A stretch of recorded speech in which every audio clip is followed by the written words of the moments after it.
जय गुरु जी। संगत जी, आज मैं सुखमनी आंटी जी का एक सत्संग आपसे शेयर कर रही हूँ। सुनिए। यह सत्संग तब का है जब गुरु जी चंडीगढ़ में रहा करते थे। मुझे और मेरी माँ को गुरु जी की सेवा करने का सौभाग्य प्राप्त हुआ। तब उन्हें और भी पास से जाने का सुनहरा मौका मिला। लोग आमतौर पर उनके चमक वाले कपड़े देखते और सोचते कि गुरु जी को ऐशो आराम पसंद है, पर हम जो देखते थे वो इससे पूरी तरह से अलग था। यह चमकीले कपड़े उनके शिष्य उन्हें गिफ्ट में दे जाया करते थे। कोई उनकी जिंदगी बचाने का शुक्राना करने के लिए दे जाता, तो कोई अपने बच्चों की शादी के अवसर पर गुरुजी को तोहफे के रूप में दे जाता था। यह कपड़े वह 1 या 2 बार पहनते और फिर अपनी संगत में प्रसाद के रूप में बांट दिया करते थे। उनके पास खुद की शेविंग किट के अलावा कुछ नहीं था, और यह किट भी उन्हें किसी संगत ने गिफ्ट के रूप में ही दी थी। वह बहुत ही सादा खाना खाया करते थे, जिसमें से आधा खाना तो वो आसपास बैठी संगत में ही बांट दिया करते थे। हर रात हम उनका बिस्तर जमीन पर बिछाते थे, क्योंकि गुरुजी बेड पर नहीं सोते थे। कई सालों से उनका शिष्य होने के बावजूद मैंने यह रूप कभी नहीं देखा था गुरुजी का। उनकी सादगी, उदारता और सीधापन देखकर हमें खुद पर शर्म आती थी। मुझे एक घटना याद है, जब गुरुजी गांव में कहीं चपाती बांट रहे थे। तभी एक चपाती नीचे गिर गई और उनकी माताजी ने चपाती उठाकर साइड में रख दी।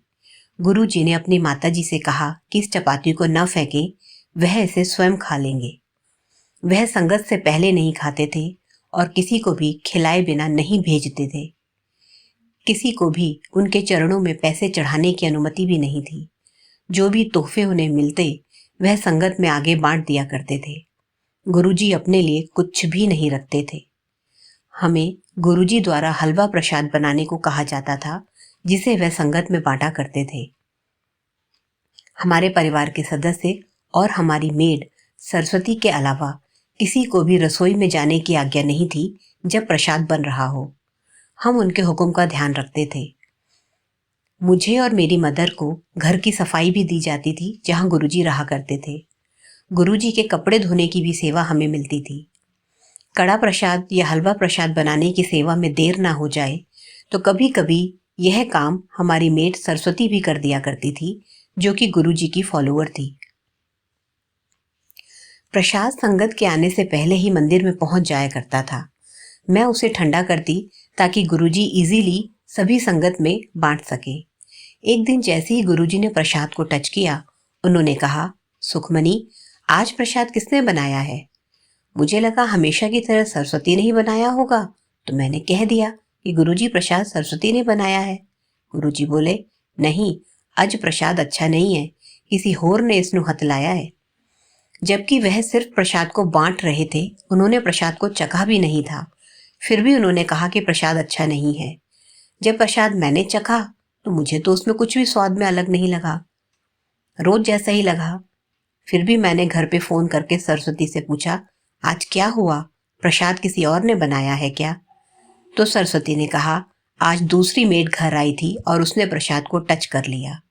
मैंने गुरुजी से माफी मांगी और मैं अभी भी कंफ्यूज थी कि क्यों कुछ ही लोगों को प्रसाद को हाथ लगाने की अनुमति थी और बाकियों को नहीं। मेरी दुविधा को समझते हुए गुरुजी बोले, ਅਸੀਂ हर किसी दे हथ दा खाना नहीं खा सकते। किसी किसी दी वाइब्रेशंस नेगेटिव हुंदी है ते खाना बनाने टाइम ਉਹ ਵਾਈਬ੍ਰੇਸ਼ਨਸ ਖਾਣੇ ਵਿੱਚ ਆ ਜਾਂਦੀ ਹੈ। मैं हर किसी दे घर दा खाना भी नहीं खा सकता। कई लोगों का पैसा सख्त हुंदा है, सिर्फ मैनू ही पता है कौन मेरा खाना बना सकता है।